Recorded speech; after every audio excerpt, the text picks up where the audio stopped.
Okay, so after our 11-minute break, let's... What? Chaos here. Yes, it's chaos. We'll continue with our lightning talks, and the first speaker today is Andreas Grunwald.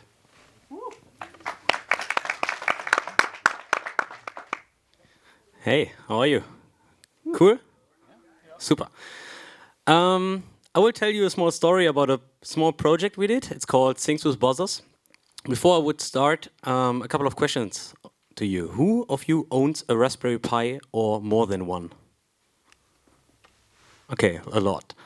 Who of you has never used the GPIO of the Raspberry Pi? Nearly all of them. Who of you has written software but never developed hardware? Awesome. And who of you is curious about developing hardware or want to learn or try it sometimes? Okay, great. Welcome to this talk. You are my audience for today. So that's Things with Buzzers because we were as curious as you. To start the session, who of you knows what this is? Okay, what is it? What is it? Yeah, exactly. Chaos Computer Club is a huge organization in Germany and I guess worldwide. Not sure. Anyway, every year they run a huge congress, I think in Leipzig, Berlin, or Hamburg, something like this. It's between Christmas and New Year's Eve. It's full of hackers, hardware hackers. They talk about data security, etc., etc. So everything that comes to, let's say, online voting and of countries, yeah, they hack it and show, hey, your voting system is insecure. Yeah, that's what they often do, and that's what they're popular for. So one of the favorite shows at this recent big conference is a session called Hackers Jeopardy. And of course, it's a normal Jeopardy game, like the public TV show from back in the 90s, with the target audience of hackers. So they have a lot of questions with Perl and computer science, etc., etc. I was watching this and thought, okay, I need to build this as well. I went to eBay and bought these kind of buzzers. These buzzers cost €3, yeah, from China. It was shipped to me. Everything was fine. I got them. This was in 2017. I got them, unpacked them, and I had no clue how to use those buzzers because I had no clue what this is. So, what do when you have no clue? You don't Google. You just put them in the corner and don't touch them. Yeah. That is what I did for 1.5 years. And then an internal tech conference here in Trivago came up and I thought, okay, this is a chance, let's finally do it. I hooked up with two friends. The one is Matthias, sitting here in the first row, and the other one is Lars, sitting over there. And Lars had a little bit of hardware background. So we started developing those, yeah? What you see here is at Lars' home, we printed a couple of 3D cases, the yellow one, the blue one, the red one, and started to solder a little bit. Lars had a hardware design on how everything fits together. Yeah, I had no clue what we were doing there. So what we did in total, we printed cases for the buzzers. We developed a so-called Raspberry Pi head. This is the custom circuit board here. Yeah, this is mainly to connect the buzzers to the Raspberry Pi.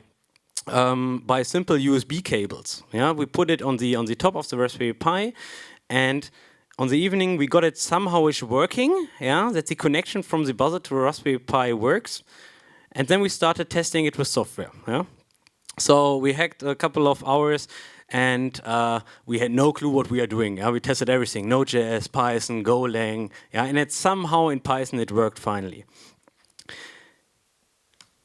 This is how the final setup looks like right now. So what we did, we ordered 4 buzzers on eBay. We printed custom cases in 4 different colors. We chose the normal Raspberry Pi, developed a Pi head, a custom circuit board, and bought a couple of really cheap USB cables. We don't use a USB protocol, we just use the cables inside the USB cable. So speed and quality doesn't matter, we just need a small line. Yeah. And by this, in theory, we could access with software on the Raspberry Pi the buzzer hit. Great. What do we do with this? I have no clue. Let's find out what we did. This is how it mainly works. We connected them on the right. We have the hardware that's called number 3. We start from the back. We connected them per USB to Raspberry Pi. We wrote a small server that reacts on buzzer hits and opens the WebSocket server to push it out. And this WebSocket server has also a static HTTP server, so you can place any kind of web page or HTML on the Raspberry Pi, and it spans up an open VLAN, a wireless network. So with a laptop or mobile phone, you can log into the Raspberry Pi, visit the website, and can use JavaScript to react on buzzer hits. Yeah, that's the basic idea. Our initial motivation was still this hacker Jeopardy thing. So it is nice that we built this, but we never used it. So that's the reason why we go to GitHub, forked a random Jeopardy game. It is based on, this was based on Node.js and AngularJS, I think, yeah? We hacked buzzer support in, means that this game listens to the WebSocket server and say, okay, buzzer green was hit. And we played it at the conference, so we had a lot of fun. And of course, we played it also kind of hacker Jeopardy with a lot of Perl questions in. But this was not enough. Another friend of me heard about this idea, and he's running a kind of CrossFit gym. Yeah, so CrossFit, functional fitness, these kind of stuff. And he said, you know what? We are planning to run a big workout event. Can we use a buzzer somehow? So we will use the buzzer as a sports event. The basic idea was you have a course of exercises, yeah? Let's say running, and then if you complete the running, you need to go on the rower, and then you need to push up, something like this, yeah? Every athlete must complete the course as fast as possible. The athlete starts in groups, called here heats, and the front end was a timer. Each athlete has a color assigned, so Peter had yellow assigned, Marco blue, and so on. And every rower in the gym had a blue mark, yeah? So you know which rower to go. And at the end of the workout, you hit the buzzer. So I had a couple of photos. So these were the final, the buzzer line. Here you see someone, an athlete rowing. In the back, we had the front end per projector in the gym. And there you see a red buzzer. And here you see yellow and blue, the rows are marked like this, yeah?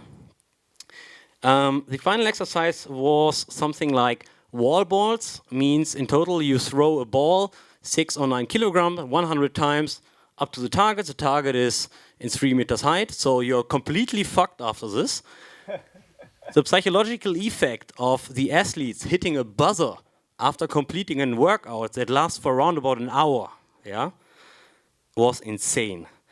Really, they were so relieved to really hit a physical buzzer to say, I'm done. Yeah? And then, of course, we had a couple of JavaScript things like playing a sound like, yeah, and so on. Yeah? So it was a huge show. And then we thought, okay, we have this, great. So we made a couple of people happy when we played Jeopardy or the workout timer. But how can we make people even happier?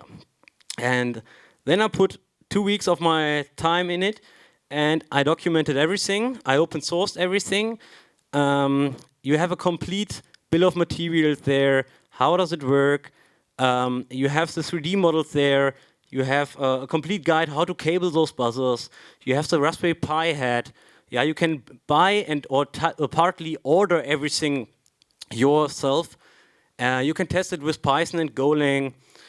And the Jeopardy game is open source. The WebSocket server is open source. Everything downloadable.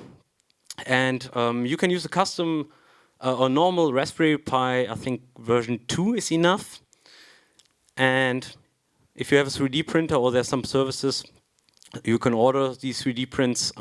Just send them over, and you find everything here. So follow the topic, things with buzzers. I think there are 4 repositories completely documented.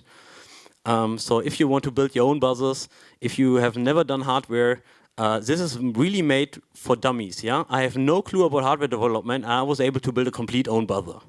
So that's it. I hope you build buzzers or front end for buzzers. So to develop front ends for this, there's a software emulator in it. Yeah, so you don't need hardware to develop front end for buzzers. So I hope some pull requests at some point. Cool.